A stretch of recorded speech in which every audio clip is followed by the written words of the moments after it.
ओ वहिनी, बोला की भाऊजी. इकडे या. बोला की भाऊजी. ही घेऊन जावा जेवण, मला अजिबात नको. काय तुमच्या भावाचे नाटकं वाढल्यात? काय झालं ग? एवढ्या करा आलीस? तुमचा भाऊ तर अंबानीच आहे. आज तर हद्दच पार झाली. का? काय झालं ग?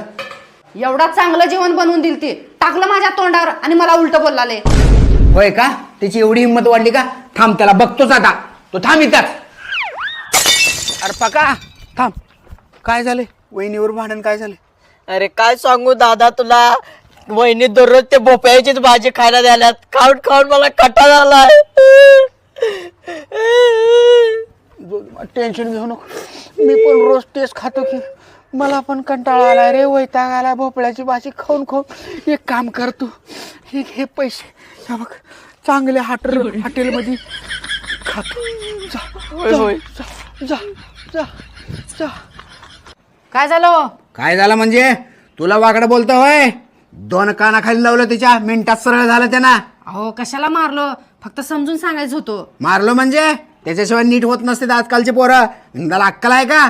एवढ्या चांगल्या जेवणाला नाव ठेवतो होय त्यांना. चला तुम्हाला वाटते जेवायला भोपळ्याची भाजी.